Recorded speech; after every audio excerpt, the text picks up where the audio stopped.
Hi, I'm Matt Shadetech. I'm a producer, DJ, and instructor at DubSpot here in New York City.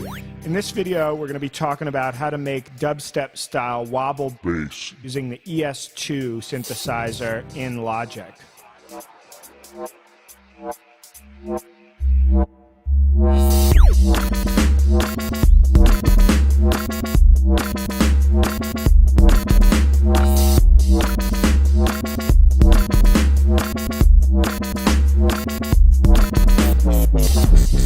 One of the goals of this video is to introduce you to the modulation matrix, which allows you to set up complex synth sounds using the LFOs, envelopes, and so on, and assigning them to different parameters. So we're going to be using this to create a wobble bass, but obviously this can be used to create all types of sounds. The wobble is a popular sound within dubstep, but I encourage you to go further with this and use this to create your own original sounds.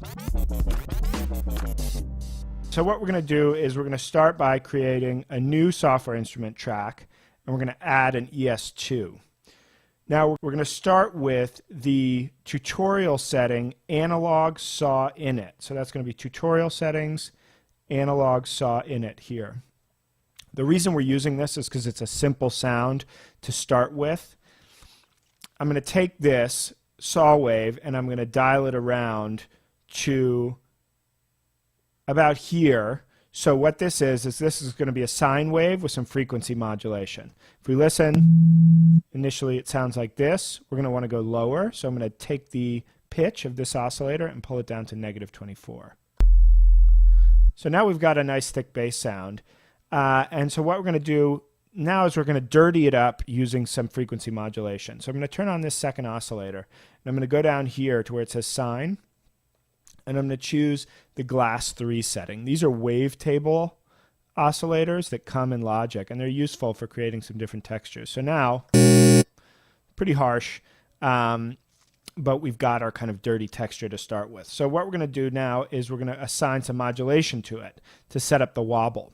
So what I'm going to do is I'm going to take the source over here in this first modulation slot, and I'm going to set it to LFO2. The reason I use LFO2, which is here, is because it's tempo syncable. So I'm going to then go down and set this to 8th notes, which are going to now be synced to my beat. I'm going to change the target, what this is going to be controlling, to cutoff 1 and 2. So now, if I play a note, we've got our wobble going. So I'm going to now close this synth for a second, and I'm just going to grab, this is the baseline MIDI data that you heard in the track. Not going to copy the automation data, and I'm just going to solo that for a second. So there's our kind of starting point. The next thing we want to do is create the other part of the line, which I'm doing with a separate synth on another channel. So what I'm going to do is I'm going to go new track with duplicate setting up here. Click that to make a exact copy of this synth. Then I'm going to drag down my second piece of MIDI data. Don't copy the automation. And now let's just listen quickly. So they're just alternating quarter notes on a couple different pitches. So in order to create a little more variety, I'm going to open up my second synth, the copy that I just created, and I'm going to go down here to where it says 1/8, and I'm going to change that to 8th note triplets to give it a different rhythmic feel. So now we've got a little rhythmic variation. And what I'm going to do is I'm going to change also the waveform of the oscillator to give it a little different texture. I'll pull down the cutoff a bit. So by taking my bass line and sending some of the notes to one synth on one channel and some of the notes to one synth on another channel, I can have the textures of the two synth sounds be different. I could mix them a little differently, add some different effects, and create some interesting textural variations. So now what we're going to do is we're going to start to look at some of the modulations that I was doing, some of the changes.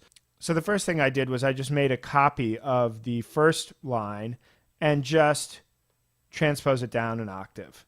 So actually the first one is actually transposed up, so +12. So that's going to sound like this. So give us another little variation that we're going to do after the first 8 bars. So that's the end of part 1. In this video we looked at how to set up the basic wobble sound In part 2, we're going to see how to set up some advanced modulation. So to modulate things like the pitch, how to use the envelope as well as the LFO, how to automate some of these parameters, and give your sound some dynamism and some variation.